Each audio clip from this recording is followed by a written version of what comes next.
Hi guys, welcome back to the channel and to the garden. Today's video just going to be taking a look at getting some more work done on this part of the new pondless waterfall. This one's not going to be a pondless waterfall. This one is actually going to be designed to overflow back into the main pond, so that again I can use it similar to this structure over here, which I'll just show you quickly. So similar to this kind of idea, and sorry the light's a bit poor today, it's a very sunny day, which is great, but not for filming. I'll come in the back here.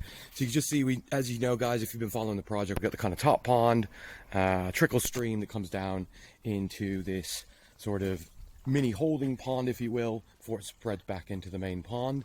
Now, again with this one guys, I'm going to be adding an additional pump just from this main bit up to the top, so that I can actually run this part of the system separately as well. So again, I can choose how I'd like to run the system. Another thing I'm thinking to do guys as well is on this particular setup, as well as this one, I'm going to be adding what's known as like a party pump, or for this one it's just going to be an adjustable pump, so that I can increase the flow and reduce it as necessary, really just to kind of make it fit in the best of the time. Of course, when you maybe have, you know, friends and family around, you might want that on a much higher setting, giving it a bit more of a look. But of course, you know, maybe just for running daily and using it as an additional filter system, you know, I just run it on like a trickle stream, basically just to keep some sort of flow of water and turnover in the pond here. But what I'm going to do today guys, I'll show you the process as well as we kind of go along. But so far, kind of where we're at is, if you look down on this level here, what we've basically got is the top siltstone. So when you are designing your kind of features like this guys, what you're going to typically have is like your framing rocks. So this would be the first framing rock, second framing rock, and we're going to come out through the middle here. Now what I'm hoping with this is kind of uneven, so it's going to kind of pool around here, come down under here, down this little crevice, and then back out over this flat stone, so kind of keeping it flowing around. And then this area is going to be a pooling area. Again, not exactly sure how it's going to look at the moment. And then also guys, on this bottom bit where it overflows into the pond, that's the other area we're going to you know, try and get something to kind of marry up what you really need to do with these guys. And the thing I'm thinking about is this stone here at the moment, the back level of it is going to be the water height in here, so I really need to make the back of this stone lower than this one here, because that's the kind of lowest falls I want coming into this little pooling area before it then goes back out over into the pond itself there. But what we're going to do guys, I'm just going to get a bit more rocks placed and just show you kind of what that looks like, and we'll go through the process of you know, hopefully backfilling and doing all the rest of it on this one. So just show you down here guys, what I'm doing is digging out the channel, so just in center here, making this the lowest point, as when we put rocks in, it's going to raise that water level up to where the rocks are. What I'll be doing with that is just bringing that in closest to the water's edge, but still keeping it above the pond height here. So at the moment guys, I'm going to be setting this rock in, but what I need to do is dig this bit slightly further down, so that I can get the right level in here, again, because I want this to pool, but I don't want this to you know, lose its effect of having that kind of water falling flow. Just to show you here guys, got a bit of the more rock in. This is the kind of stuff I'm working with at the moment. Got a lot of kind of different sizes and shapes, some nice kind of colorations on it as well.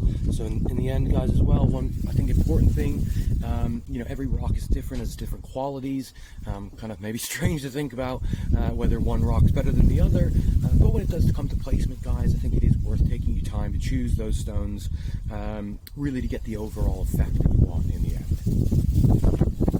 Alright guys, so just to kind of show you the progress we're at so far, sort of dry laying, I'll just come over to the bridge, take a look. So just as we come in here guys, you can just see now, if we look down the falls, so this is the top and we're looking down, it's going to go all the way down to those stones down there. As you can see guys, that bottom lip stone there, which if I can just point out right there, that's going to come down a little bit when I do set that in, but the idea is, you can see I've kind of framed it between these two, and I've not gone too high on the framing rocks. Again, you can, it's a complete personal choice of style, but me personally guys, I think with my sort of style of garden, waterfalls, I do prefer to kind of keep the framing rocks as low as I can when I'm building with small rock. I think with larger rock, it can look a lot better if you have large framing rocks, and it looks a bit more dramatic.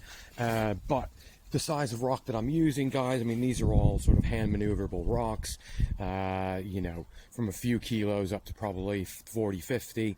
Some I'm having to muscle with a hand truck. Do have a couple large ones, actually, which again, I'm not sure where to put these in the project. So I've got this one here, and I've also got that large one there. Again, I've just placed them back here for now. I'm not really sure if I'm going to keep them by the bananas or not, but those could be incorporated into a water feature at some point. But again, with this one here, guys, I'm kind of going for that more intricate sort of stream bed feature, so it looks kind of chunked out. With the sides here going to be quite high, I want it to kind of sit quite low into the dirt, so it looks like it's kind of cut into it, as opposed to something that's kind of lifted and above, marrying up to the ground level, basically. But what I'm gonna do, guys, I think with this one, I will be I have found another bag of concrete that I've left over, so I'm probably going to use that to finish off this one. I've already started at the top with concrete, so it kind of makes sense to finish on down that. At the moment, I mean, waterfall foams, guys, are fairly similar to concrete cost-wise, but again, if you are thinking of creating a feature yourself, I would say if it's kind of your early days creating features, or maybe your first feature, I'd say kind of build the falls with waterfall foam. You can always go back concrete that afterwards if you're completely happy with the design. But as I've always sort of mentioned with the waterfall foam, guys, it's a lot easier to work with. It's a lot more maneuverable, fast drying. You can test it within an hour or two. Hand malleable as well. So there's a lot of benefits to the foam as well if you do you're able to kind of get that as well. But as I say, guys, I'm just going to keep filling and working on this bit and just show you the progress as we go. So just one thing to point out here, guys, as I've been stacking this through, kind of checking it from different angles and whatnot, I have noticed this side of the liner here is below where the intended water level would be here. So for this bit right here, I need to lift this up about an inch or two. So it's always worth considering when you do start stacking your stones that you might be lifting the water height higher than you initially kind of assumed when you dug your trench in. Because if you think about making like a stepped waterfall, you may be putting a stone on each step, but that stone itself is lifting that water however high that stone is. So if it's a, an inch and a half high stone, you're actually lifting that water an inch and a half higher than where the base of the liner is. So if that makes sense, basically what I'm saying is you always want to account for that extra lift you're going to get from the stones in the waterfall, to where the water's actually going to be, not just the side of the liner. So what I'm going to do is just backfill that a little bit, just lift that up slightly. All I need to do is just lift the liner here, push a bit of dirt down underneath it to pull that level up a bit, and as long as it's as high as our framing rock, then there should be absolutely no problem with water getting above it, basically. So just going to backfill that now. Briefly, guys, just show you what I'm doing is lifted up the liner, took a bit of dirt back underneath, and now you can see this bit here is as high as that bit of the framing rock there. So essentially, guys, just trying to marry those levels up so that, again, I don't have any backflow out of the water feature when it gets down to this bit here. Alright, guys, sorry if there's a lot of wind noise at the moment, picked up a bit since we've started. Just to show you guys, one of these, bubble level or spirit level, is going to be one of your best friends when doing your builds. One kind of thing I've kind of learned over the years is you want all your fall stones to have a front leaning, we want it to lean forward into the feature, keep going down like that. If you have it back leaning or too level, what it can do is cause the water to, instead of kind of coming over like a falls when you have lower water pressure, it kind of seeps back down underneath, so kind of drips around, so you don't actually see the water sort of flowing, if you will. So part of the key is to kind of leave an edge where it can fall, basically. Now, also, guys, when it came to my bottom stone, as I want it to angle right off this kind of tip, I've lent the stone slightly sideways to push the water that way, and I can fill this in as needed to create that water flow that goes down sort of off that sort of tip, creating sort of just a little bit of a mini falls there back into the main pond as well. So yeah, just to point that out before we get this concreted in. Always worth checking at least your fall stones as to where that level is. The last thing you want to do, again, is to start kind of firming things in, whether it be foam or concrete, and then finally you need to lift and adjust the stone slightly to get the flow kind of where you want it over the rock there. So just to say that, guys, before we do that, and I'll show you kind of what that looks like all concreted in now. Alright guys, you can just see here we've managed to get the concrete in, or what we put in for today. I'm going to let it dry a bit further. As you can see, kind of backfilled with a bit of sand and gravel, and some of the larger stones here. At the moment, guys, yeah, it's going to look very much a mess at the moment. But with that said, guys, I think the idea is coming together. Excited to kind of get this filled around it, so we can kind of decorate it similar to this one here. Again, looking from here now, guys, you can just see essentially, we've got the kind of makings of it. It all comes down in the center.